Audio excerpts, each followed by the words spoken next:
We're gonna start. As per the requirement of Public Law 1975, Chapter 231, notices are given at the regular meeting of the Borough of Highlands, Mayor and Council, all requirements have been met. Notice has been transmitted to the Asbury Park Press and to River Times. Notice has been posted on the public bulletin board. Formal action will be taken. Time may be allowed for public comment at this meeting. Each speaker may be allowed at a limited time when recognized by the presiding officer. Individuals wishing to address the council shall be recognized by the presiding officer and shall give their name, address, and group if any they represent. Although council encourages public participation and reserves the right to its presiding officer to terminate remarks to and or by any individual not in keeping with the conduct of a proper and efficient meeting. The council will not, during the public portion of this meeting, discuss matters involving employment, appointment, termination of employment, negotiations, terms, conditions of employment, evaluation of the performance of, promotion of, discipline of any specific, prospective, or current employee. Roll call. Councilmember Broswell? Here. Councilmember Breon? Here. Councilmember Mazzola? Yes. Councilmember Ryan? Here. Mayor Neal is not present at this time. Workshop, summer camp.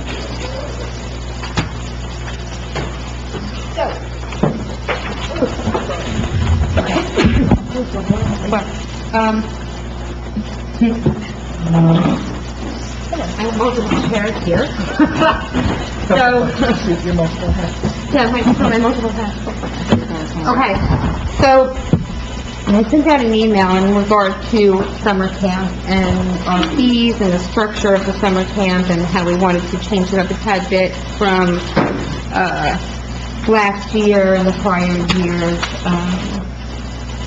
And I didn't really get a response back, so I figured if we do it during workshop, we can talk about it, and then maybe the next meeting, move forward if there's going to be any structure change, and move forward with that. So, there were a couple of different things, and we sent to Ellen Williams, who assisted with the camp last year, who is an employee of Rutgers, and Jen Stroh, who is the recreation coordinator. When we sat down and we spoke, we came up with a few different things that we found that would help the camp out. So, the fees are quite low. I know that is an issue with the residents, so I don't know if you wanted to address that this year, or if you want to leave the fees the same, but it is something that, if you look at the way that we want to restructure the camp, we would have to really look at the fees, because we wanted to look at it as a one-week sign-up for the summer. What happens is you have children and families that are signing up for the entire summer, but they're not attending the entire summer. And there's not much accountability for who is going to attend what days. So if we have a themed program per week, and you sign up per week, we feel that there probably is going to be a better accountability who's going to show for that week at a time. That being said, you charge per the week. And you have that themed week, and the counselors are actually going to be hired per week as well. And whoever's hired can be hired through the entire summer as well. I think that flexibility is better for the family as well, because people then can opt out if they have vacation days that they have planned, and then they're not paying for it, so they're not attending. Yes. And I think it also helps, sometimes staffing, kind of, I think it also helps with, after that week 3 or 4, those same children, maybe they don't want to go that many weeks to the same camp as well. Or if you only can sign up for the entire camp, you're signing up for it, but you really know you're not going. So now you have children that were not able to sign up for camp, excluded, meanwhile they could have been included. And I know that happens. I absolutely know that happens. I don't think any of us have a problem with the weekly, it's just taking the format for doing it weekly instead of running 6 weeks altogether. Exactly. Right, but I think we have to figure out on the price. Yeah, and you can sign up for the whole summer. And we can do a fee structure, we can work on that. I don't even have to talk about the fees actually tonight. If you want, you could email me and we could work that out throughout the next, week. So, if you don't mind me asking, what were the rates? Are these the rates here from last year? No, it's currently 35. It's in this schedule. It's currently $35 before the 6 weeks. And before, that was only made happen 2 years ago, and before that it was free. So there was a large pushback, but it happened anyway. And, but now, for a program that has been free for many, many years, and then just 2 years ago, we made it for residents, it was $35 for 6 weeks. For non-residents, it was $50 for the 6 weeks. But to then jump to something, this, in my opinion, is too high. Per week. Per week. Right. But they were paying for the entire 6 weeks, so that's, we can't do that. Right. So we have to come up with some sort of a formula Yep. of either taking... And you can do sliding scale as well. Yes. So you have to remember that we also offer a food program that is also supposed to be a sliding scale program Right. as well. So, you get a grant for that. So, Because it was also We do. free lunch and things. And we still qualify for that? Yes, but... certain children have qualified. It's better than that. Right, but not as many as we used to have in That's right, because you have to remember that our status has also changed with the state. Our income status has changed with the state. We're not low, medium income anymore. So that's a change. So that's why the sliding scale would make more sense. Right. Exactly. And it's a great program. It actually, it's a great program. The other thing, I know that you are spending about, you kind of want to improve the program, or do. you want more teamwork. We are looking at getting actual, interns from Rutgers that have specialties in certain areas, so those themed weeks will actually be from interns from Rutgers that specialize in programs. So, we are looking at, upping the students. And if there are some students, there will be scholarships available for them. We're looking at doing a scholarship program, the budget gets adopted as it well. Yeah, I think we really have to figure out what the fee would be and then go from there. So, But if we could do the 1 week, theme, I think that would be I think we all agree on that, but one week... important. What do you think, Don't Ken? agree? So we would have 6 slots for these are the 6 weeks that are doing it, that will staff each week accordingly for how people sign And up. then each program, we can get the right amount of supplies as well, Right. and, know what age groups there are, and, the things. And then, because when you group out the ages as well, you're able to, certain amount of, you have to group those ages, it's so many so you need a different children amount of per age counselors. group. Right. Right? Per group, So yes. that also will help us to know what staff we need. And you're planning on doing that. Absolutely. That's right. From Mhm. 5 to... That's right. And then, we plan on upstairs doing art, so that big room upstairs, that would be an art room, so we do plan on, utilizing as much of As much what we can. space as you can, exactly. We have a wonderful space here, and we need to Now, utilize last it. year, the groups were not provided by Not as much as what I would have liked. So I think that is something really important this year, social skill-wise. I think it's really very important. I think they should get some education out of it as well. So I think, we're going to utilize the Rutgers interns and teams, the program. I think that's the best way to go about it. So if we work on this in the next 2 weeks, we'll have enough time so we can approve it by the next meeting. Yeah, I think so. The dates would be July 8th through August 16th.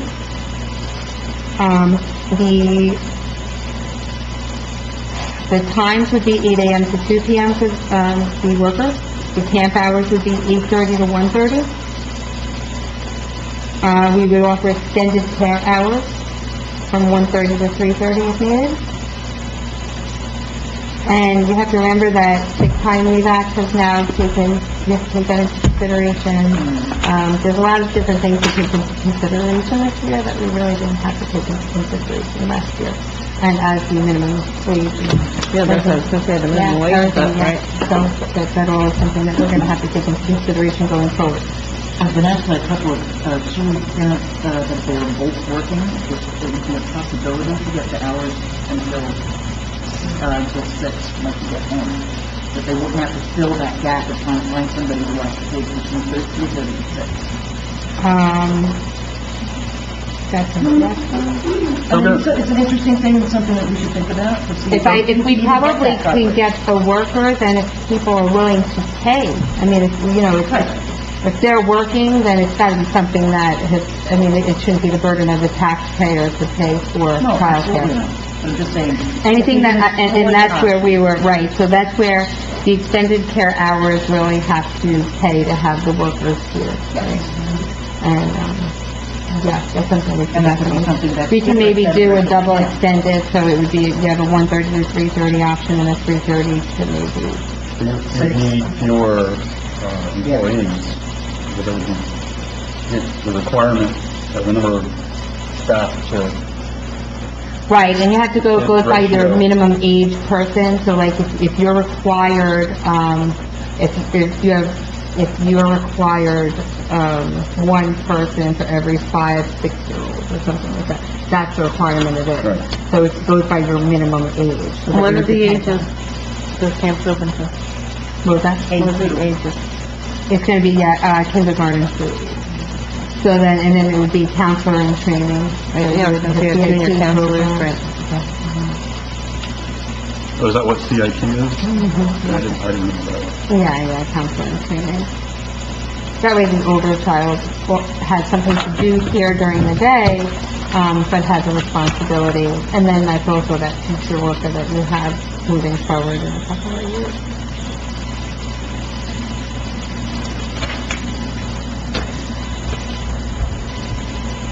And then, as you can see, that I do have the age structure actually broken out in the back. There would be kindergarten and first grade, second and third, fourth and fifth, and then sixth, seventh, and eighth grade. I realize you had I think answered my that's a question nice once I think plus. it over. Yeah, I think it's a pretty good plus. I have just about all those age groups in my own home, so. Yeah, and then counseling and training would be ninth grade.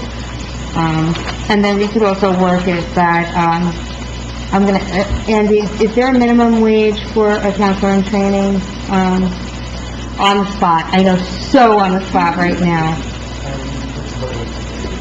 I think ninth grade is what, probably 14?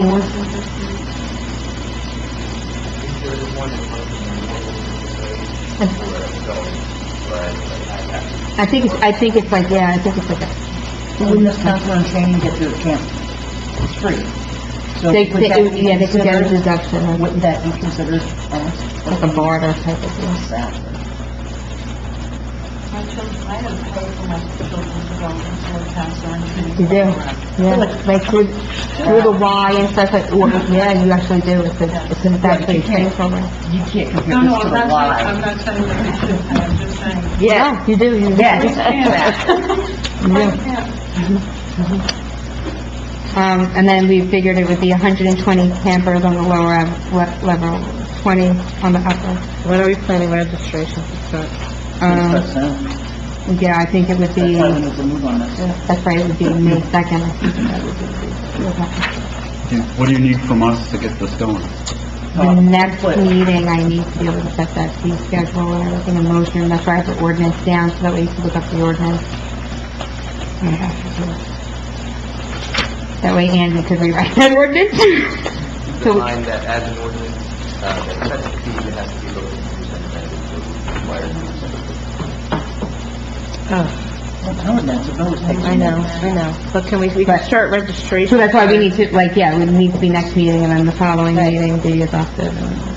But we can start registration on it. That's right, we can start registration and, do a fee collection, or whatever, through league apps, fees will be collected this day. But we start a lot, to get people's names in there. And I think we even put down, like, how many, 105 Highlands people, 35 non-Highlands, so that way it broke it up into who's, and then as, if there were people that didn't sign up from Highlands, we could slowly open up to out-of-town residents. So, that was that. Yeah, I think we should have like almost a full month of it available to Highlands residents before the airport, registration line, outside of it. Okay, so you don't want to go with the number? Like the maximum number for out of... Yeah, so what we did was we did 105 Yeah, times, yeah. so through No, I these thought that was apps, fine. you It can was- actually open it up, and it would just, you don't have to do it any separate date. It would just, you just have your number.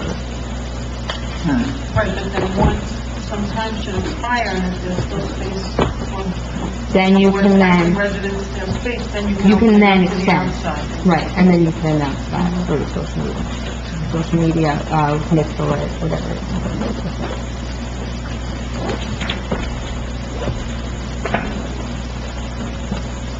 Okay. So everybody will email me, we'll email back and forth, I'll email everything over to Andy, and we'll get ready for an introduction. Sure. Good. And I'm done.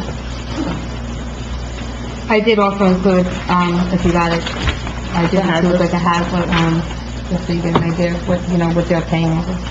And their fee is for how long? For what period? Is that for the whole summer?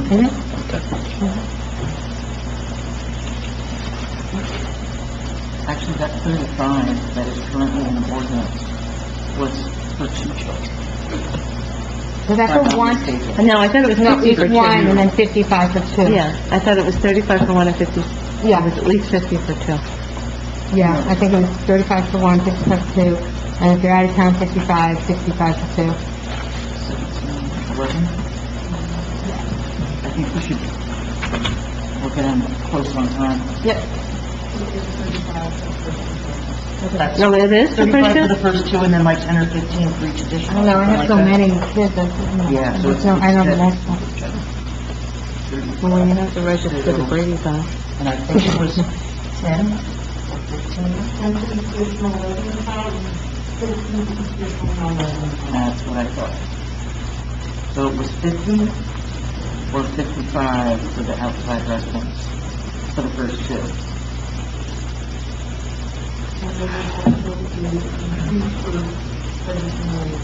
Right. But I was thinking from the get. If you're a resident, it was 35 for 2, plus 10 for each additional. Non-resident, it was, I believe, 50 or 55 for 2, 50, plus 15.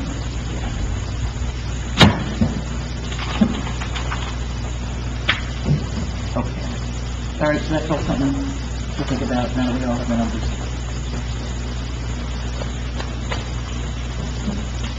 Okay. Nick? Okay. First of all, I want to thank everybody for the opportunity and welcoming me. I want to thank Bonnie and Rosa who've gone out of their way to make sure I have everything that I need. They've been answering my same questions twice without getting mad at me, and Bonnie's reminded me I only have 3 times I can do it. What I did is I passed out what I'm going to call a mind map. And basically what it is just outlining what I think I'll be doing in each one of the categories. And this is a living, breathing document. So any input, feedback from anybody would be welcome. But pretty much I broke it down into three things. It's like 3 legs on a stool, right? Each one of these need to happen at about the same time in order for things to properly materialize. So I'm not going to go through each one of them in detail. Again, it's a living, breathing document. I started meeting some of the business owners today. I'll be doing that the remainder of the week.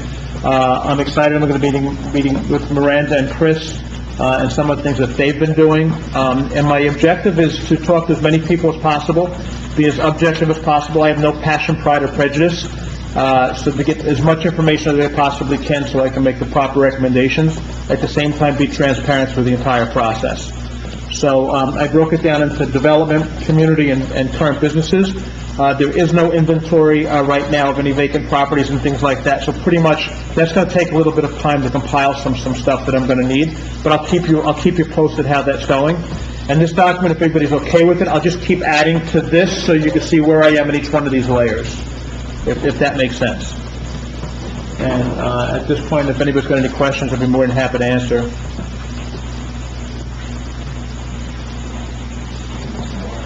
Hello there. Does it seem easy enough to read? And again, it's living and breathing, so I mean, I can move things, change things, add things.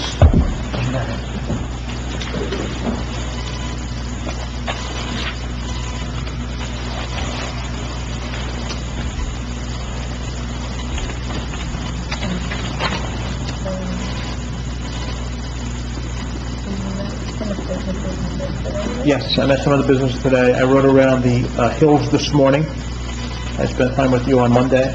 I spent some time with, most of my afternoon, or a good part of it with Bonnie and Rosa going over things, and they've given me maps, they've given me a lot of information, which is going to be very, very helpful.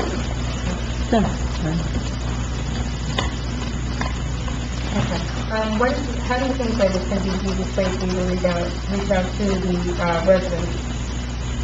My thought process was as I'm walking through town, like I met a gentleman today at the coffee shop, is to talk to them, but I think once we have a better handle on what we want, I think we'll have some open meetings if everybody's okay with that. So similar to a townhouse, but it's not a townhouse, because it's not political, but more of a brainstorming session where we get people in and communicate with them what's going on. But more importantly than that is to get the feedback from them ahead of time.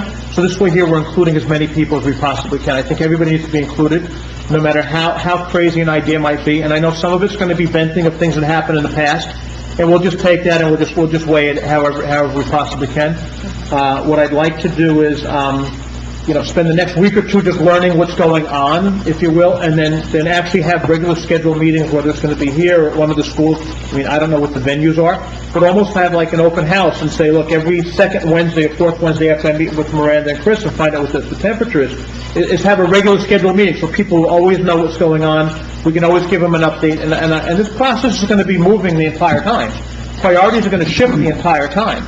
And I think that's very, very important to realize that one of the things is your population here might not be able to support some of the businesses or some of the services that you need here, and sort of they have to happen at about the same time. But I also think the residents need to understand, and the few businesses that I spoke to, they feel like they need all these events to bring people in because a lot of the people in Highlands don't support their businesses. Now, I don't know if it's because they have a bad operation, I don't know if their price, I didn't get into any of those details yet, but I hope to learn that as well, because one of my objectives also is to train the best I can and educate the business owners on what they could be doing differently. You have to remember, I've been in business my entire life. I've been bankrupt. I know what it's like not to cut a paycheck.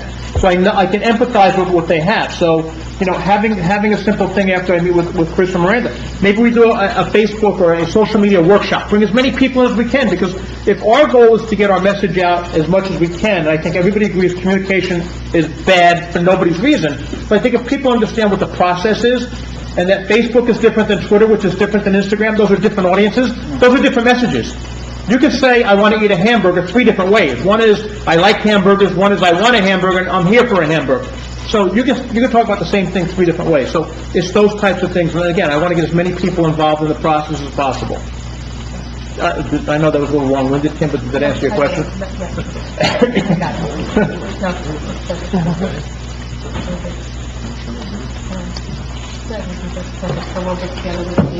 Yeah, we'll set everything up, yes.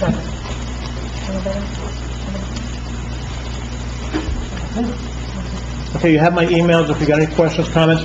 If you know anybody that wants to open a business is having a problem specifically with the business, they come to you and say, whatever, please flag them my way and I'll get to them within 24 hours.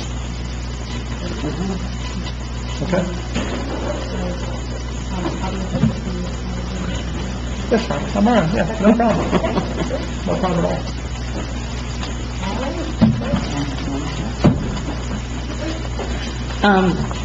What you asked me for before, Nancy, I'm just letting you know, I have a message out for the... Okay. Does anybody have a question in the audience? On the summer camp, one thing that they're starting with now that it's not going to stick with them, but do you guys have a way with your vetting the staff that you're, and the other thing you might consider is that, the town taking responsibility on parents' children committing liability, we might contact the insurance broker, where you're specific coverage, especially if you might take. Yeah, we do classes. Yeah, but there's specific insurance terms regarding that, so maybe that's something we want to consider responsible. Yeah, our just actually offer it. We get special camp coverage, but our camp counselors have to actually attend the class. For the coverage reply? Not to apply, but we need to attend for It's mandatory that we attend, and we also do background checks for everyone. Sir, can I please have your name and address? Sure, that's Valerie, if you can, Thank you. I just want to put on there, and you know, the camp was great last year, and the children are already excited to come back. So there were a lot of improvements that we had seen in the last 10 years. So I know the younger generation now is under the our kids can't wait to come back. And when we did the fees last year, people were a little upset. They were minor. We paid like $250 to send our boys to state camp in Middletown for 1 week. So, I mean, we are very out of line with everything else, but we have to keep in mind our families. But the other thing I wanted to mention, and I don't know, Linda was at the meeting last year, what they stated was, the rec department, our families have no problem paying $60 to go to the, what is that? Right, so An the trip, arcade, they take them to a day trip to an arcade, and we never had to pay for camp, then everybody was concerned about paying $55 for the summer, but when the $60 day trip came up, everybody went. Everybody went. For a program that families get excited about, I think we can pay a little bit more. I agree. Or more. It might even have to be triple or quadruple. I think He actually made a really good point, because that was the other thing why the week enrollment, no, actually, you made a good point, it actually was, so the week enrollment as well, because what was happening is people would sign up for the entire summer and only show up for the days when you went on the trip. Right, And my friends from Middletown signed their children up for the entire trip. and it's great. And it's only, if the roll is 105 from Highlands and 35 from out of town, and I think that's very fair. I wish we could pay 500 kids. It's a great group of children there. But other towns are looking at overcoming camp because you pay $8 and $900 a season, and other towns, and we can have here for 55. Yeah. Yeah. I know.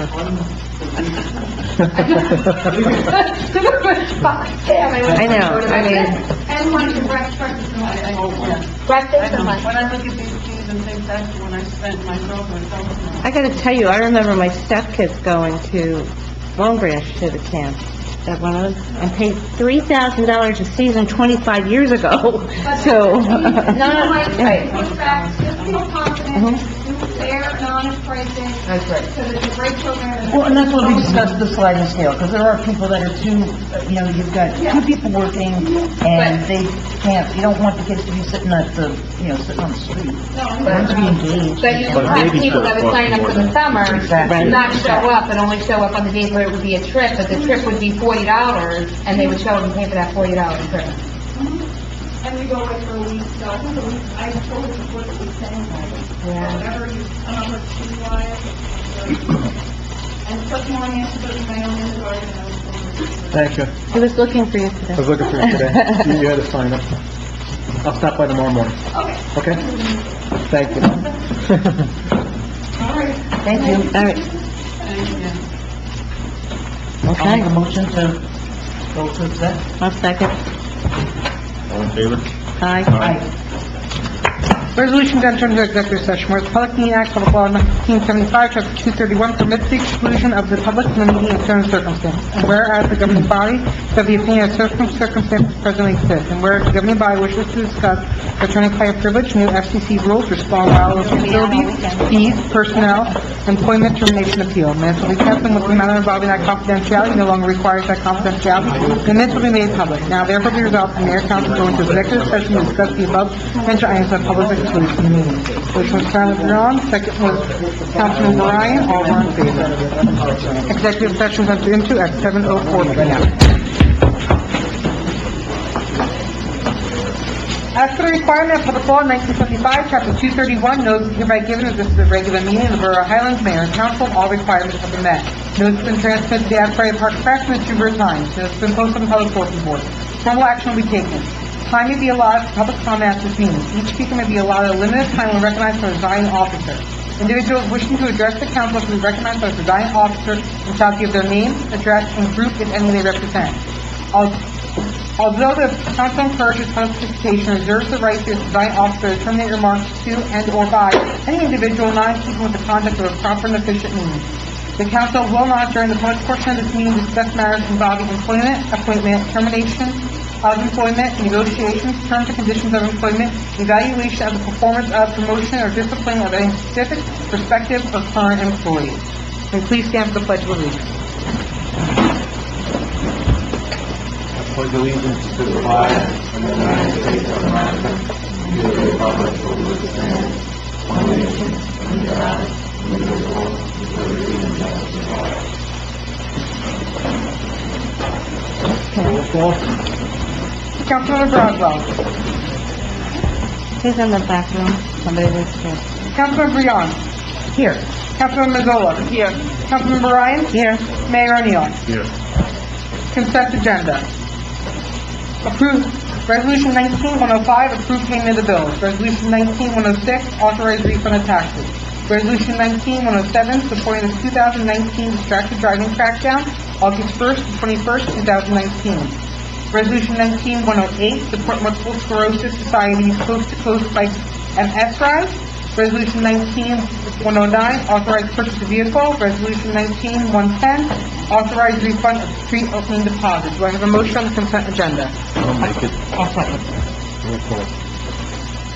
Councilmember Broswell is absent. Councilmember Breon. Yes. Councilmember Mazzola. Yes. Councilmember Ryan. Yes. Mayor O'Neill. Yes. The consent agenda has been properly approved. Resolution 19-112, adopt the fiscal year 2019 municipal budget when you open the meeting to the public. Any public wishing to speak, please come to the podium and state your name and address and use the microphone.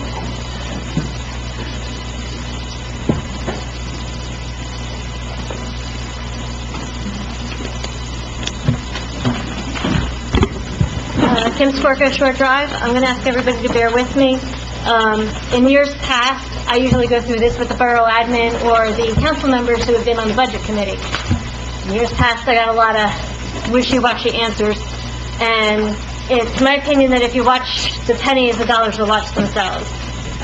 Also, I think this is important to go through the budget really detailed and see the increases over the last 5-6 years. We're building a very expensive borough hall that's going to be very expensive to operate and maintain.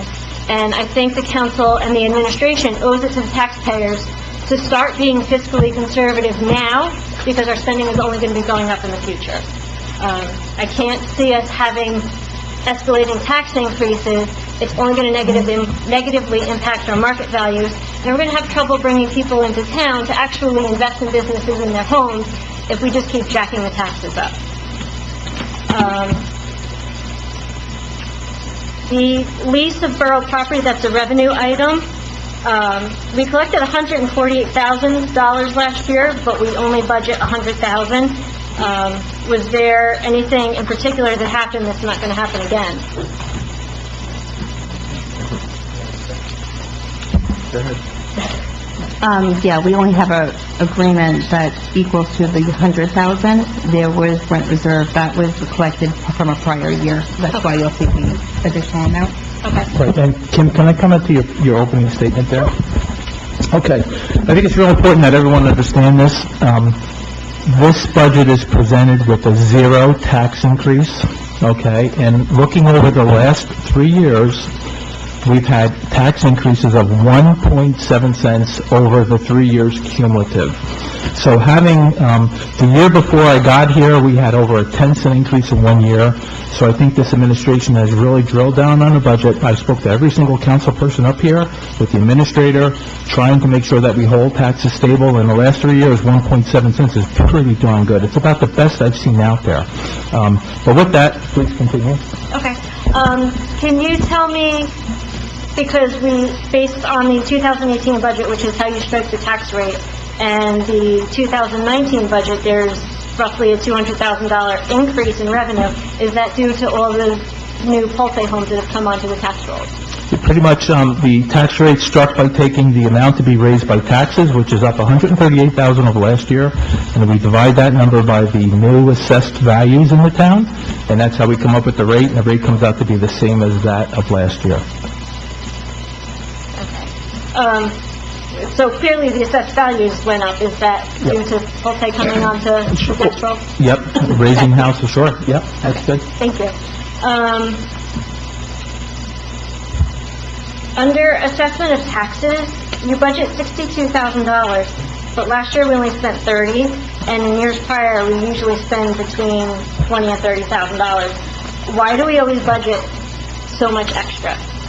Well, this year, should I go for that? Yep, this year, we're back into the county reassessment program, which is a program that we were in before, and the assessor is allowed to hire appraisers and, assessing people to go out there and make sure that everyone's on an even keel.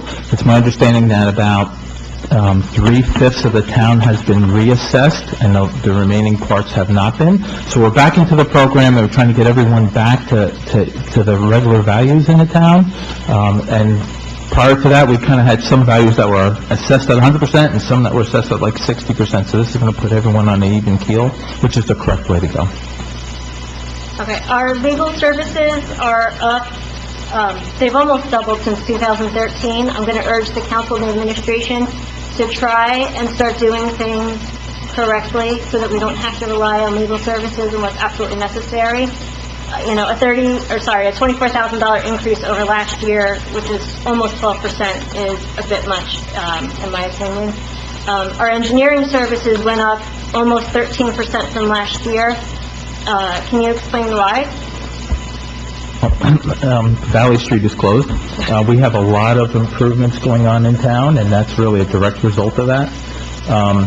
You could fund engineering expenses by charging ordinances, capitalizing it, and bonding it. What we're trying to do is not do too much of that. We're trying to pay as you go.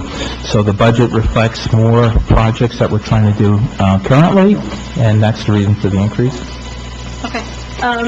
Excuse me, Pat, along that line with engineering costs, are some of these projects, some of those projects are paid for with grants, did that factor in? I mean, we paid the engineering out, Yeah. but we received money in to pay for this. Yep, sure. So some of the direct grants pay for construction only, right? And sometimes they have engineering fees in there too. When permitted, sure, we charge the engineering fees to the grant. Okay. Under substandard housing, the $50,000 budget, what is that going towards? I was under the impression this was a rolling program to demo the houses and that it would be self-funding. Is there a revenue line item that I'm missing? You want to answer that? Or Lynn? like where under revenue would it be? That program really, I believe, came off the top of my head there. We used to budget every year $75,000, and it's a line item we really haven't been spending against. This year, we dropped it down to $50,000, trying to make it more usable. We do have ideas and plans on spending it this year. We don't have a revenue source to apply against that, but the tax office does have the ability to apply liens. If we demolish a house or clean up a structure for debris or anything like that, the tax office can lien those properties, and that's our revenue source. Okay. Can you tell me what line that is in the revenue? We don't have, yeah. It's not, It doesn't work. we don't budget for it? It's for the rev, Yeah. it's like a hard to explain. it's bonus revenue. Yep. Okay. Good. Under the land use board, other expenses of $63,000, that's up over $25,000 from last year. From what we You want spent. that one? Here we go, yeah. Okay, This is what so, we did, shared service agreement. we got the land use. So what are you looking at there, Kim? Because, what I'm looking at is the budget of $71,000 from last year. Last year, we spent $46,000 in 2018. Yep. And we're budgeting $63,000. Mhm. So, Was that a point? since we've, Yeah, I'll take that part, yeah. it's hard to trace since we've Sure. switched from separate boards. Yeah, I don't, We did a shared service agreement Huh? for the secretary. That was part of the reason, because it was going to be salary and wage, and it went to, shared service agreement into O&E. That was one thing. The salary ordinance was changed, but then it went to O&E, so and then they were going to have different, studies go on, but, I'm not sure if they're gonna actually have that their professional services contracts were more expensive this year. Okay. And we have They were 5,000... RFPs that were awarded, if you will. Okay. And under master plan, there's 5,000 budgeted. Are we why are we looking at the master plan again? Or, Yeah, that's something that's actually required that you budget for. okay. Under insurance, our general liability and our flood is, we're budgeting way higher than we actually spent last year. Why are we, are we still in the GIF? Is it something We have to separate? get Sure, supplemental. right, yep, correct. We are still in the JIP, and we do have hard bills on those numbers there.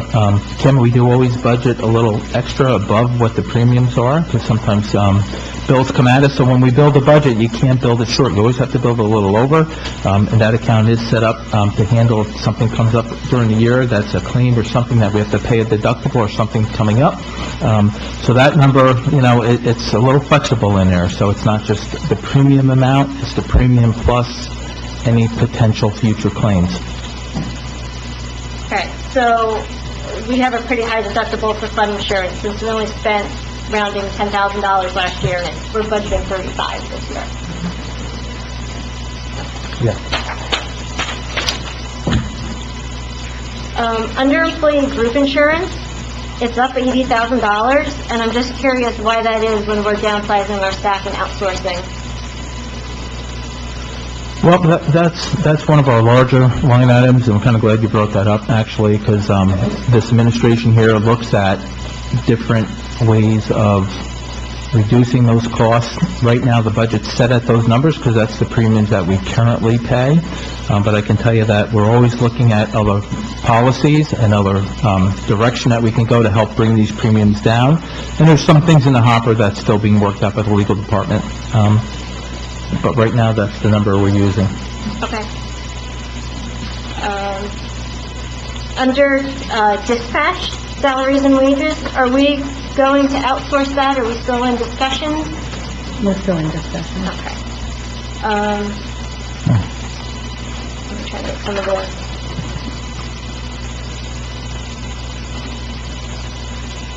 under sanitation contractual, we only seem to be spending 212, but you're budgeting 275,000. Where are the cost savings coming from? So what's going to happen is we are out to bid right now for sanitation services. We can't assume that's going to come in at the same price. That's one thing. Second thing is that the cost of recycling is going up, and we were already told by all the contractors and vendors that are submitting bids, the cost is going up. Okay. And let me say one thing on that, too, is that you're comparing the 2019 budget of 275 to the expenditures of 212,000. The reality is like the December bill really comes in January, and it's not reflected here. So that's about another 20,000 or so. So we're comparing the $275,000 2019 budget to the $235,000 2018 budget, and it's really from recycling charges. Okay. It's just, historically, it's been 212, 224, 216, so 275, 25. Under dog control, these are small dollars, but I have a big issue with the fact that the borough, it said we were going to enter into a shared service or outsource our dog control, and it was going to save us money in the long run. We're budgeting $21,000. We spent 13 last year, and prior to that, our spending has been 3,000, 6,500, 4,000. I think the council and the administration needs to take a harder look at these shared services. They're not saving us money. They're costing us a lot of money. And again, this one line item is small dollars, but when you escalate that into the hundreds of thousands of dollars for shared service agreements, we're on the losing end. I understand that, but this is a different type of service than what we were getting before, too. It's not apples to apples. Clearly not, because there's been a lot of complaints about the current person not being available, not coming out for various things. So, Maybe in that, you have to remember there's certain vehicles that have to be used, there's certain temperatures that the vehicles have to be, there's certain certification licenses. So, if you'd like to discuss that in my office. okay, I'll go through and I'll get the examples.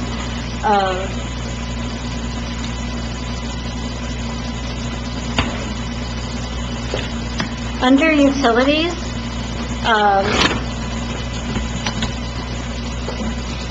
the telephone has gone up exponentially since 2017.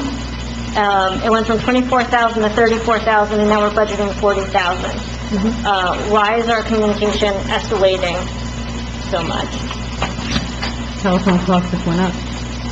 And now you'll see, actually, we just switched our telephone service, this past month, so I'm actually hoping that we're not gonna have... Is it landline or cell phones that's going up? It's actually a landline. And we have to remember that we are in a flood zone, and I have to have emergency lines available for our emergency centers as well. So it's not that we just have one set of phone lines. We have to be ready at any moment. We had our police department have their system go down. They have to be able to have an emergency system go up immediately. So we have to have emergency lines available at all times. Okay. And I was just kind of surprised under shared service agreements, the $200,000 for the Middletown Construction Office. That seems awfully high considering we only had about $166,000 budgeted UCC fees. So, when you net the expense against the revenue, we're going to be out of pocket.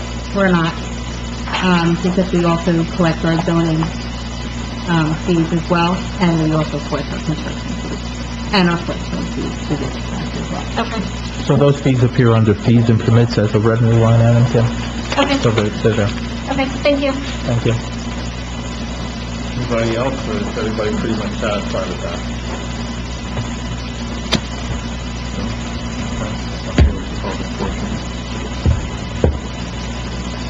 Motion to approve resolution 19-112. I'll offer it. I'll second. Roll call. Councilman Boswell? Yes. Councilman Brouillon? Yes. Councilman Mazzola? Yes. Councilman Bryan? Yes. Mayor Young? Yes. Resolution 19-112 has been properly approved. Resolution 19-113, introduce the bid budget for 2019 and setting public hearing date for adoption. Do I have a motion? I'll make it. I'll second. Roll call. Councilman Boswell? Abstain. Councilman Brouillon? Yes. Councilman Mazzola? Before I vote in reference to this resolution, I have a prepared statement that I would like to read.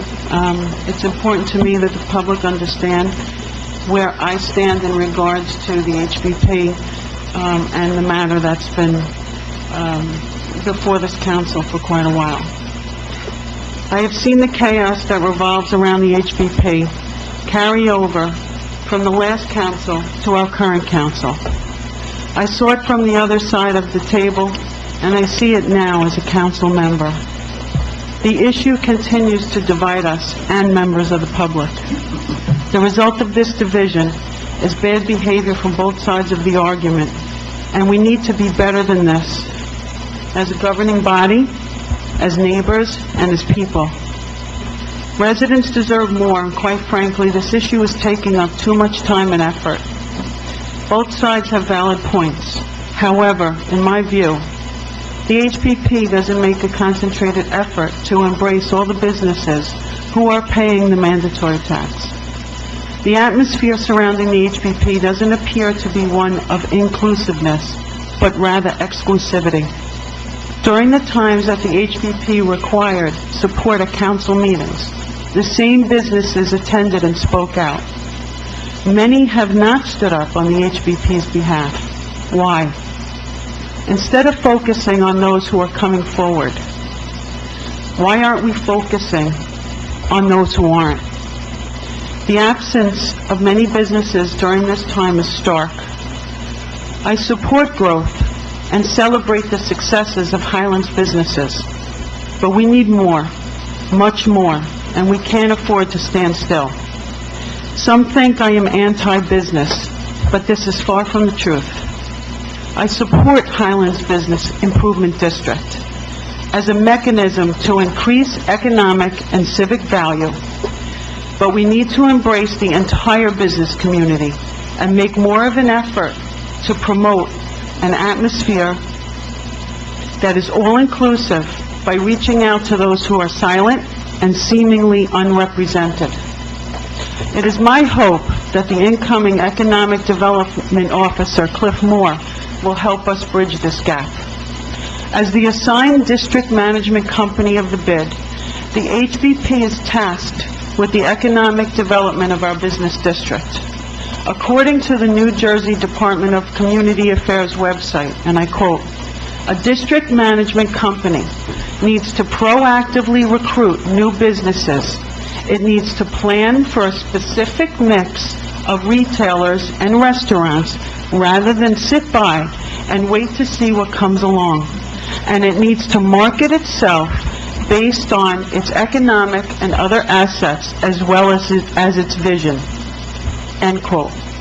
One walk down Bay Avenue, and it is apparent that this responsibility has not been a priority. Some say business is not developing due to flooding, others believe it's zoning requirements, restrictions, etc., and yet others blame taxes and rental costs. The reasons can be many, but the bottom line is that the HBP has grown stagnant and the broader economic development of Bay Avenue has not been their focus. Highlands has neighbors that flood regularly and much faster, but their business districts are flourishing. It's time we stop making excuses, repeating the same mistakes, and stop following the same tired model and embrace the future. The HBP is one of several groups that has contributed to the greatness of this town. It has accomplishments that many should be proud of, which mainly revolve around its destination marketing approach. People enjoy events of all kinds, and focus is not on who organizes the event, but the event itself. And the HBP can continue to host events as a 501c3. Indeed, I supported their event calendar because I wanted them to have the freedom to do so. As a nonprofit, they can continue to hold fundraisers and solicit donations for this purpose. Voting yes to an event calendar should not assume the granting of taxpayer money as a matter of course. The HBP received donations and had several fundraisers in order to sponsor the parade on March 23rd. I was happy to see that these funds were put to good use and for the purpose that they were intended.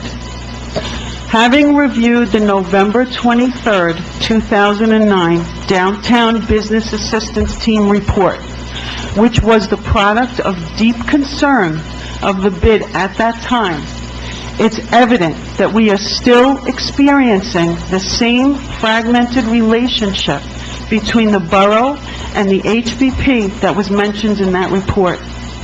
Here we are 10 years later, and the HBP is not operating harmoniously or cooperatively with the borough. Instead, the HBP and the borough continue to be disjointed from one another. We are no further along in regards to this relationship, or more importantly, the improvement of the business district, which is the product that the HBP is supposed to be marketing. This report cites, and I quote, "a desperate need to have an understanding and a new plan for this organization," end quote. And they say this when referring to the HBP. Why are we still addressing the same issues? 10 years later, and we're still on the same trajectory. By incorporating new ideas, new talent, and new businesses, we will progress and grow as a community. Klaus Schwab, founder of the World Economic Forum, has said, quote, "Change can be frightening, and the temptation is often to resist it. But change almost always provides opportunities to learn new things, to rethink tired processes, and to improve the way we work." Thank you. My vote is no. Councilman Ryan? Yes. Mayor Neal? Resolution 19-113 has been properly approved. The public hearing date will be May 1st, 2019. Resolution 19-114 urging NJDEP to extend public comment on NEST pipeline in the Batesville. Do I have a motion to introduce? I'll make the motion. I'll second it. Councilman Roswell? This is the one for extending for, so that the DEP has public comment. Yes. I'm going to be in favor of having more dialogue both ways between DEP, New Jersey, and the applicant. So I'm going to vote yes on that. Councilman Breon? Yes. Councilman Mazzola? Yes. Councilman Ryan? Yes. Mayor Hill? Yes. Resolution 19-114 has been properly approved.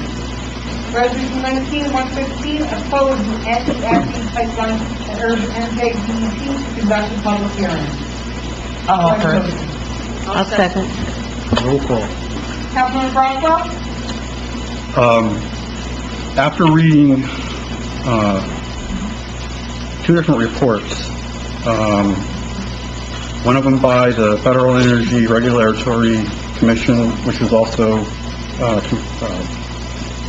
the Army Corps contributed to that, the U.S. Environmental Protection Agency, and the City of New York contributed that. That's a multi-hundred page report.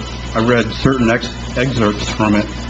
Also, a report written by the Rutgers Blaustein School of Planning and Public Policy entitled Economic Impacts of the Proposed Northeast Supply Enhancement Pipeline Project in New Jersey, Pennsylvania, and New York. Both of these reports are specifically about this particular project.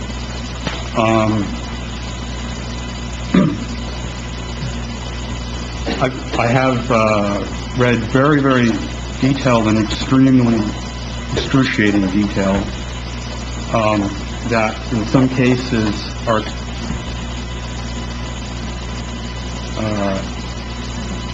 not exactly in line with what I read in the resolution, which makes it extremely confusing and not exactly apparent on what position I would take on that. I think because of the inconsistency between the reports and the resolution, I can't find myself to be opposed to it, but although at the same time, I'm not going to say I'm for it until I think more of the information gets fleshed out, and some of it may be in here. The report, I only found out about this on, I don't know if it was Monday or, I don't know if it was Friday or Monday, and to try to get fully educated on it with a 300-page, or someone said it was 800 pages. I think it was 300 pages. I have the whole report, but trying to read through it all, and it's extremely thick language, try to understand it, it's just not possible. So I really don't want to take a position either way. I want to know more about it. I don't want to harm the environment, but also infrastructure is important and energy is important. So I voted on 18-114, I voted yes because I want more public dialogue in both directions. But for 19-115, I have to vote no because the resolution is for the opposition of it. And I'm not being opposed, but I'm also not going to be in favor either way. So I think that has to be my vote. If anyone's interested in some of the other information that I've uncovered, you can see me about it after the meeting or some other time. You can email me or you can come to my office. It's really interesting information. Some of it sounds scary, some of it sounds okay. It's not a clean-cut issue. So I guess that's I'm done with my dialogue. It's a no vote.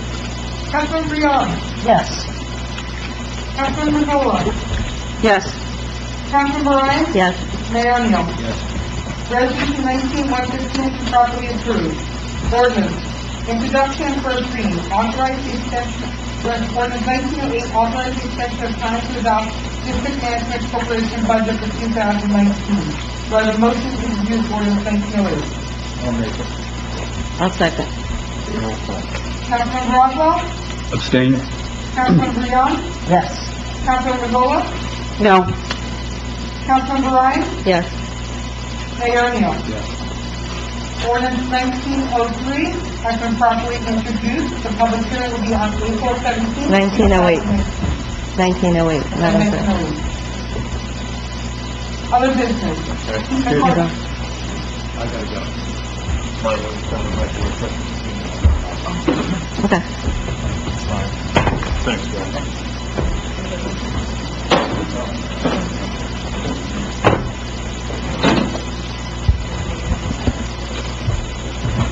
Okay, other business. D. McCarthy, National Park Service, Gateway NRA, Sandy Hook Unit.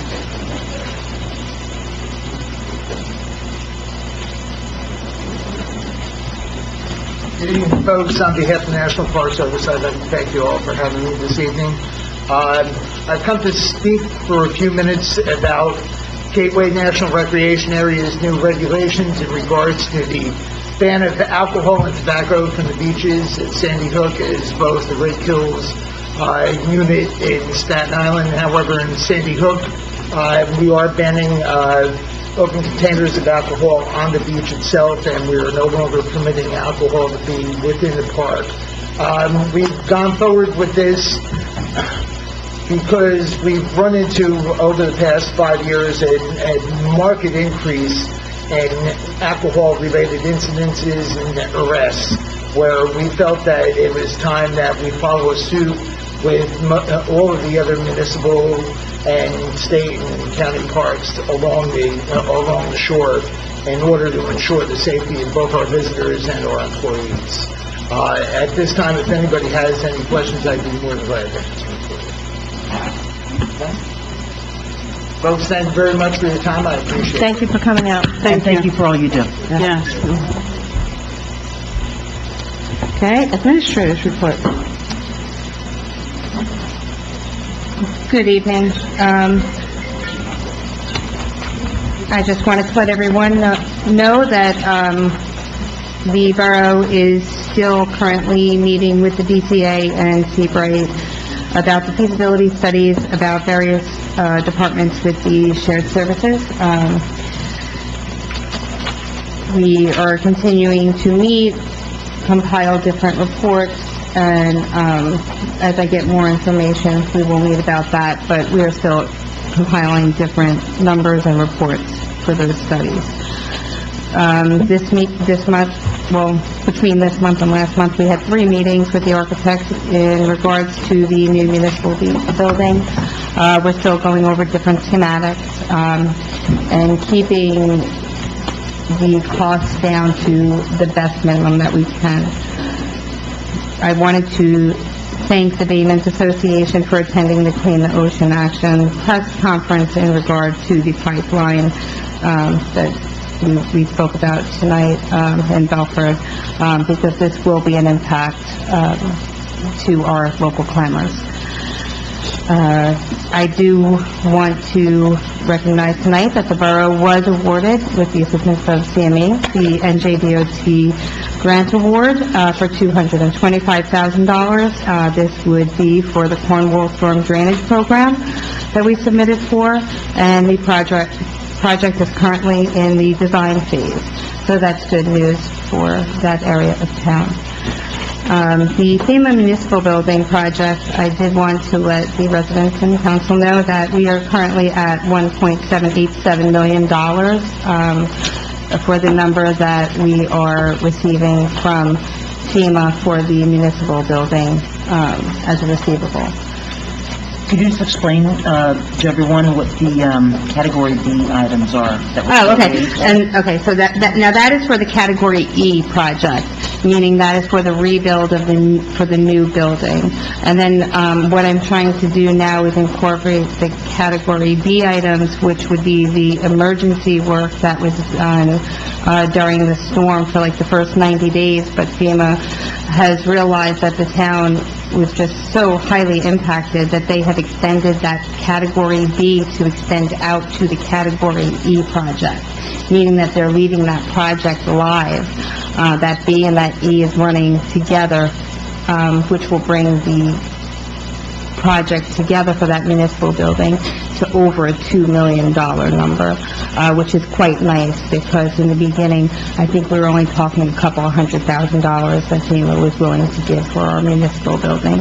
So it's taken time, but I believe that Highlands is starting to receive what they deserve.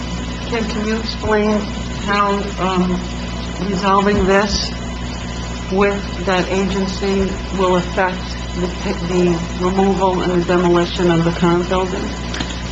Yeah, so that being said, as we start to narrow in on these numbers that were given as final numbers, they are now narrowing in and agreeing that they believe that 171 is not the place to return to, and that we should be going up in higher ground because it is a vital facility, and that building should be demolished and come down. And we need to start anew. Time frame, right? And that time frame would be before the end of the summer. So, yes, you will see a clear plate. So, congratulations, Borough Highlands. You will see some movement quite soon, and you should be proud of that for yourself. I know it's been a long time, so that's good news for you. The current projects that we have are the Valley Street Road Drainage Program, which CMA will talk about, the Waterway Sanitary and Storm Program, which CMA can also discuss. I mean, it's right now in the paperwork phase. Veterans Park Electric, the electric lines are now being installed this week. You will see a lot of digging and trenching work going on in Veterans Park, which is exciting because that means we will have electric for our activities this spring and summer. The municipal building, you will see there is work going on up at the lots that we bought next to OLPH up on Navy Avenue. The borough workers are now getting ready to demolish those two buildings that are up on the highway, so that way we can begin to break ground for our new building, hopefully by fall. So that's quite exciting. And then hopefully we will see New Jersey Natural Gas begin to start doing road work on Chestnut Grand Tour. Up at Portland is going to start seeing some work as well. It should actually start tomorrow. Residents should be getting notice on that today and tomorrow. They will be putting a new main in. So that's just about it. And then Locust will be the next application, hopefully, for MJDOT once that comes up. And that's about all. The events. Oh, you want to do, okay. And then we have events. We have the car show on May 10th. The location, I will let Rosemary tell you the location, which I believe will be a parking lot in town. Yes, Yes. we have to confirm that with the borough administrator and the chief of police. Okay. The Park Fest, May 18th, it will begin at Huddy Park and end at Veterans Park, which is quite exciting. We will have more information to come at next meeting. I'll go more through that. It's getting late. And the bonfire on June 7th. I had some productive meetings today. We have some great bands lined up for both of those last two festivities. So, And we have the Easter egg hunt this Saturday from 11 to 1, is that right? yeah. And Earth Day? And then we have And Earth Day. Okay. Birthday's the 20th? 20th. The 20th, and that's going to be a great event too. We have live music. We have Mom's County coming out. We And we have have a movie night coming up, which is a double feature of G.I. Joe and the Avengers, but I'm not quite sure. I think it's the 24th or the 26th. haven't given that date. So, It actually should be up on the... Wednesday, the 24th. Wednesday the 24th. Wednesday, the yeah. 24th. And next will be Girl Flicks, because we have the boys starting. So, okay, police chief report. Thank you. I just want to touch on what the CFO said. The assessors are going to be out, just receive the documentation from the borough. The assessors are going to be out in town. You should have reflective vests on, you should have ID badges. They come to your house, if anybody comes to your house, you're not comfortable with them being here, if any questions, please call the phone, they'll come and make sure that they actually are who they are. What I wanted to touch base on is there was a lot of stuff on social media last week. There was some police activity in the town. I don't know if everybody is aware of it or not. So what I want to read is there was some activity on North Street. What I'm going to tell you right now has nothing to do with North Street. I'm going to say that one more time. It has nothing to do with what happened on North Street. But this is something that I'm really proud of it, and others agree from me. It says, "Dear Chief Burton, I would like to take this opportunity to thank your department for their participation in our investigation in the Bayshore area of Middlesex and Monmouth County. As you are aware, Person Zane has been known to distribute illegal narcotics in the area for a long period of time. As we embark on this investigation, the support we received from your department, specifically Detective Brian Clark, is crucial to the employment of the sophisticated investigative techniques used in this matter. The operation resulted in the arrest of 15 individuals, along with the seizure of 6 vehicles, approximately 1 kilogram of cocaine, approximately 1 kilogram of heroin, and over $250,000 in cash and personal property. These accomplishments would not have been possible with the assistance without the assistance of Detective Clark. Thank you again for your department's participation, and I look forward to continued mutual support. This is from the Special Agent in Charge, Ray Julie, from the North FBI Division office. So, with that being said, the events people talked about, there was FBI presence over on North Street and Highlands last week. It's very rare that another agency is going to come into our town and not tell us. So this investigation that took place the other day, I always had been aware for it. Again, separate from this one, but I was aware of it, my officers were aware of it. There were signs of this investigation for some time. I was in constant communication with the mayor. I was briefed in the morning by the agent in charge. I was there in the morning, so I made sure that Highlands police officers were on the scene, so that already saw Highlands police officers. At no time was there any threat, any danger to anyone in the community at all. And like I said, I got my last brief, I think at about 8 o'clock in the morning. I got my last brief, I think 10 o'clock that night. So I was a little late to call the mayor, so I called him the next day just to give him the rundown of exactly what happened. So, like I said, sometimes I've had it where U.S. Marshals come around and they don't come. The sheriff's department, things like that. But more often than not, there's police activity and all over it. Thank you. Thank you.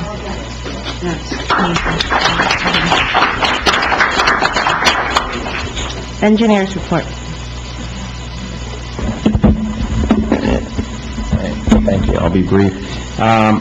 Following up on the Waterway Bay Ave sanitary sewer project, we are advancing the pre-application documents to the New Jersey I-Bank. We will be coordinating a pre-app conference with them shortly.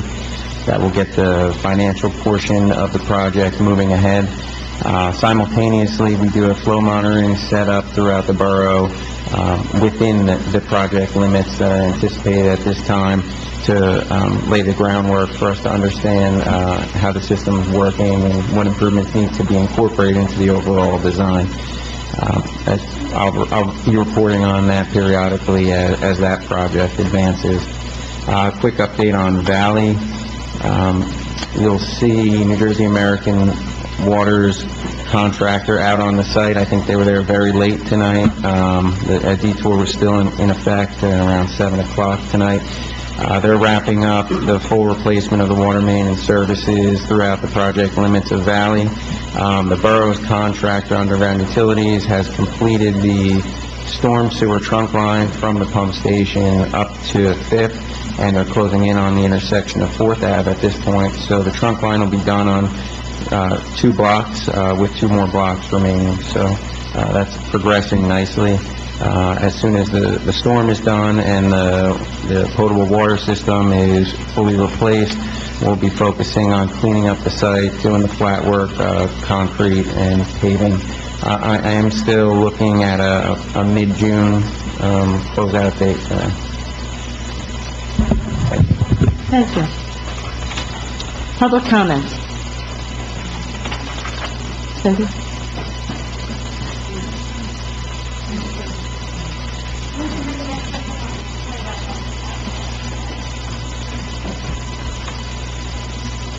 Kim Scorpio, Short Drive. I have a couple quick questions on the demo of Borough Hall.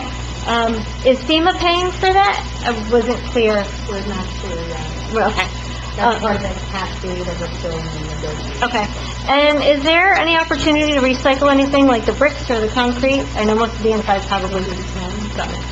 Okay. Just a couple comments on the bid budget. I just want to clarify that if you remember last meeting, I did advocate to give them funding.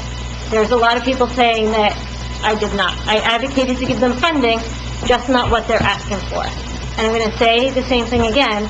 I don't think they're justified in handing over $57,000. And I think the council needs to Well, look this at will that. be addressed on May 1st. I think you need to look at it a little carefully, and I was a little dismayed to see that you guys are just rubber stamping the same $57,000 that they're asking for.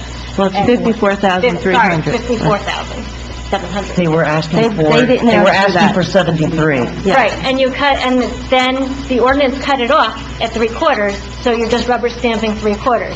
And I'm going to ask you to kindly revisit my analysis, and by all means, share it with the business partnership and have them justify why they need more than that. Thank you. Thank you. Hi, good evening, everybody. My name is Cindy Ziff. I'm Executive Director of Clean Ocean Action and also a proud Highlands resident at 4 Mountain Street.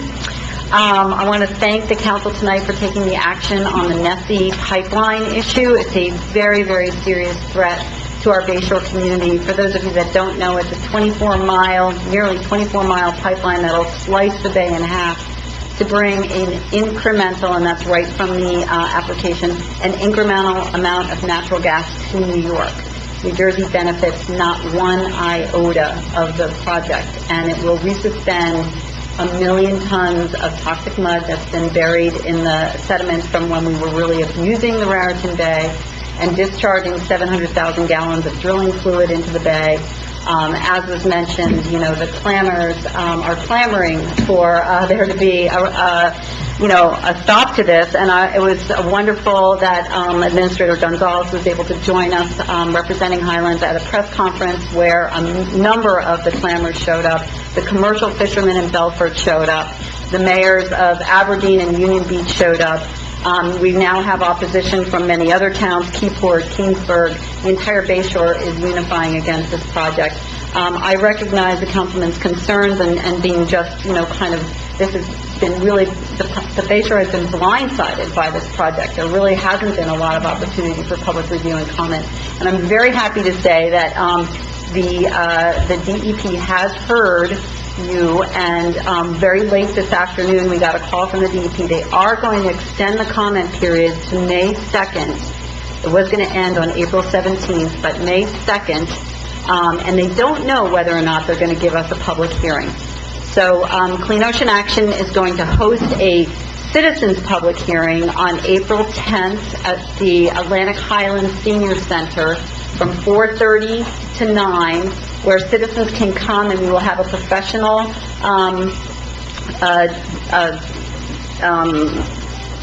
stenographer there to take testimony of people. So one way or another, we will have the public's voice heard, and we will submit those formal comments to the Department of Environmental Protection.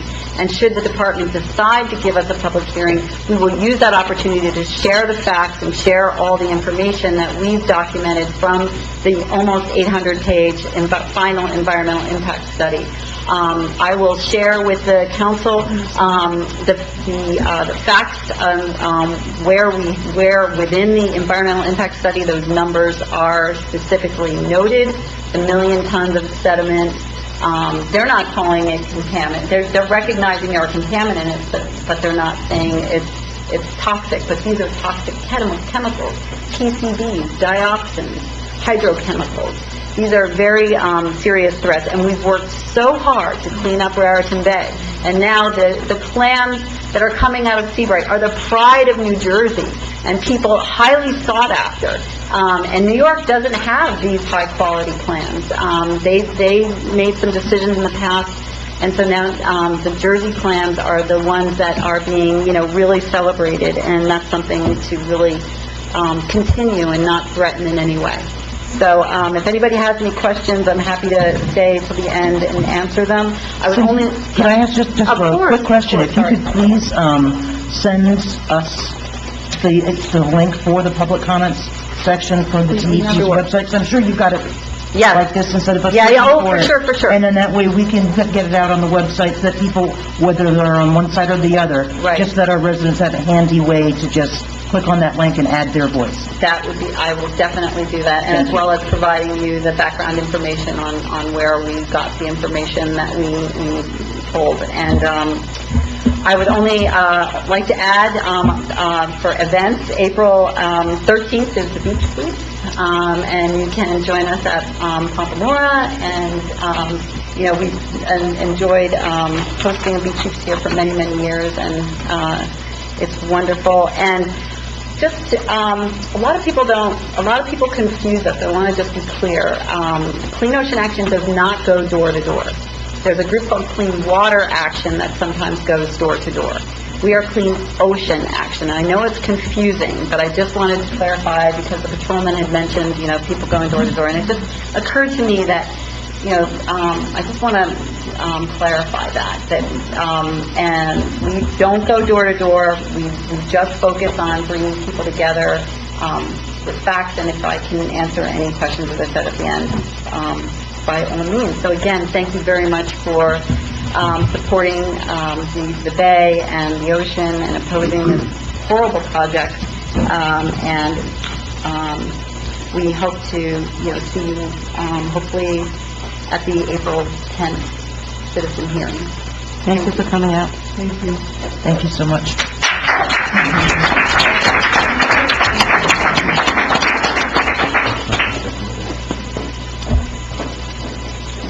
Claudette Dorigo, 12 Seadrift. This question's for Kim. Kim, you said that we're getting 1.7 from FEMA. I'm assuming that that's FEMA money coming to us. What did we get in insurance for the building? And what is the cost of the new borough hall, and who is absorbing the differential? So the cost for the building so far, we are in the process of actually figuring out what the actual cost is going to be. It looks like it could be, would we say about $6 million? Yeah, about $6 million it would be. We're bonding for it, so the $1.72 million that we get in would offset that from the 6. And we have money in FEMA reserve. What, can you explain? I know what FEMA reserve is, but a lot of people don't. So as the project worksheets were done, you know, we had 17 projects, I think, from FEMA, and the borough funded the different damages. The borough did not have enough of insurance to cover the damages. So what you did was you funded them yourself. And then what I did was I did reimbursement requests. That was all you were in. So I did reimbursement requests and got 90% of what you guys had paid back. And then we put that into a reserve for FEMA. So that reserve for FEMA, Patrick then put in a trust fund. So we slowly have put that money aside. You have more of a reserve for FEMA than what you've gotten from your insurance, because I think your insurance might have only been about $40,000 or $50,000 that you had gotten in the long run. So we're getting under $2 million ballpark. Yeah, it'll come to about $2 million. We're bonding probably, yeah. for minimal $4 million without any cost overruns. So it's a $4 million bond That's to right. the taxpayers. Okay, just the taxpayers need to know that. Yep. For a municipal, it'll be police, it'll be municipal, facilities, and it will be also a court. Mike Cannon, 10 Central Ave. I just wanted to actually appreciate Ken's thoughtful consideration of Resolution 114, I think it was. As Cindy has offered to document where all the numbers that are in the resolution come from, but at face value, some of them look very misleading. You know, I looked at the pipeline length and the number of acres impacted, and it's a mile-wide swath that it's saying is impacted. I went back to look, and that's the potential placement of anchors of any of the barges. There are a lot of numbers in there that I think before I would have signed my name to that resolution, I would want to know where they come from. And to me, it's part of this. If you're going to endorse something, share something, know whether it's the truth. And I think that's something we should have looked at before signing on and voting for the resolution. I'll give you, since you gave that specific example, I'll expand on that a little bit.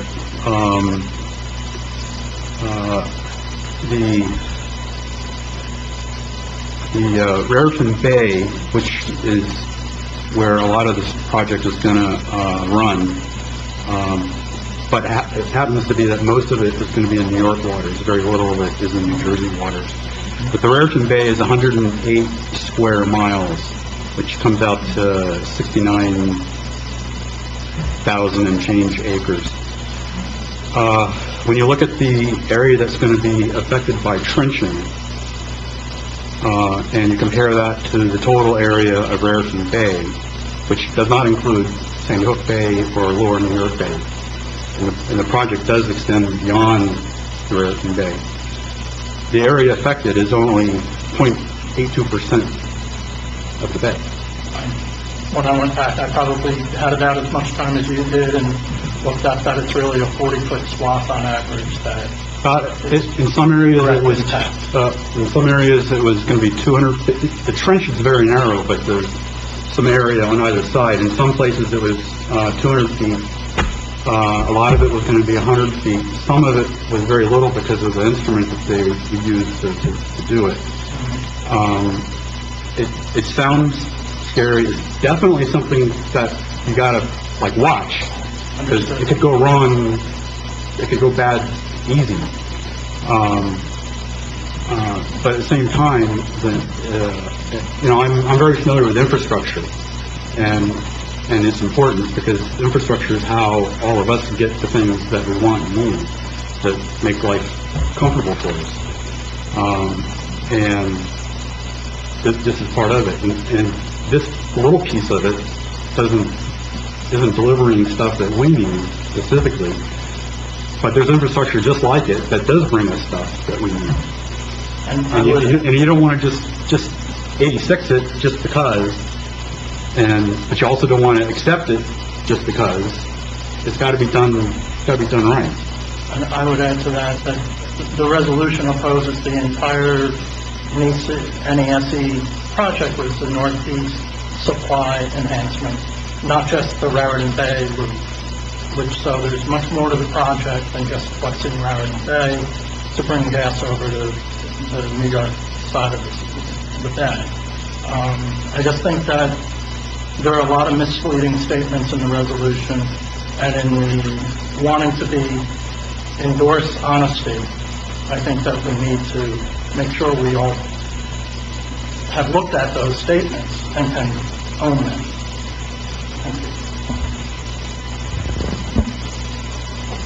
Thank you. Cindy, come up ahead. I also want to say that this is one of the reasons that they need more public hearings, because one of the things that I read was this is not going to be used as a supply for New York. It's actually going to be used for a company to ship out eventually overseas.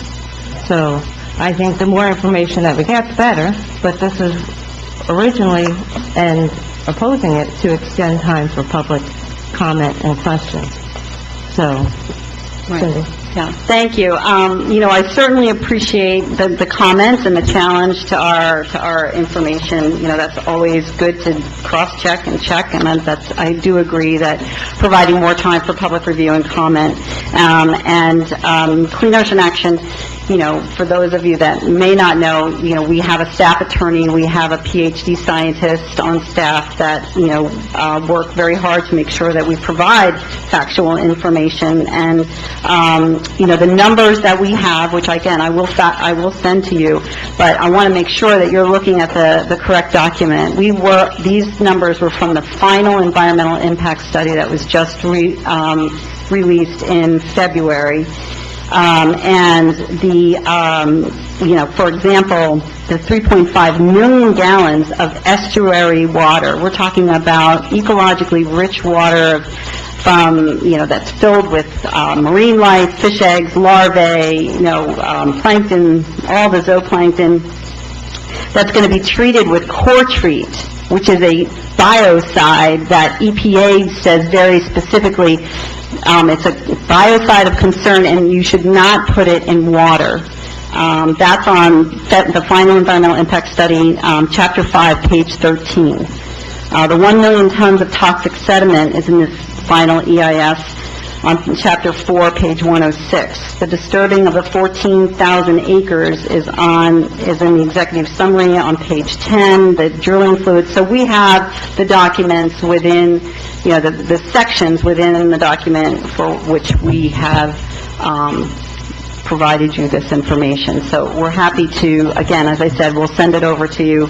I understand and recognize that, and we should be challenged. We can provide you with the facts, and we always do that, because actually the only thing that we have is our credibility. If we start throwing misinformation around, no one's going to, trust our information. So we make especially sure that we're providing you with the most up-to-date and information that we have. And I recognize, and I am really, disappointed that the Bay Shore was ignored through this entire process. It's not a new project. It's been ongoing, but the Bay Shore was not notified. The Bay Shore community was not reached out to. They had one public hearing in the middle of the state. They had another public hearing on the Bay impacts in East Brunswick. So the Bay Shore was really not provided a fair opportunity. The state is trying to, make amends for that, I think. They are working on it, but, again, this is a very serious issue for us. I agree with you on that. The applicant started their permitting process in 2016, May of 2016. And I wouldn't have known about it if you didn't do this. So I'm grateful for that, because I'm interested in it. This is something great. So let's talk more. I gravitate towards these topics. So there definitely needs to be more dialogue, and a balancing act has to be done, because you got to have a little on both sides to make these things work. Ken, Councilman Brodwell, thank you for mentioning that, because one of the things that has not really been brought out is the fact that the need for this pipeline, this incremental amount of natural gas, which is right out of the EIS that you're looking at, the incremental need for this natural gas has been looked at by a study and has been found not to be needed. And there are a lot of organizations and a lot of citizens in New York that are opposed to this project, the ones who are supposedly going to benefit. They are also opposed. The vast majority of people that are coming out of this project in New York are opposed to it. And there is documentation that this project is not needed by New York. So, that's a really good point, too, that to be... If the New York ratepayers don't want it, then it probably won't happen. Yeah, but it's $1 billion project. So... those ratepayers are going to face $1 billion project to bring an incremental amount of gas. So it's something that they are not in favor of. The energy company is, but not the people. Thank you very much. Thank you. Any more comments? I will close the comment portion of tonight. I'll make the motion. I'll second it. Councilman Brodwell? Let me think. Yes. Councilman Beyond? Yes.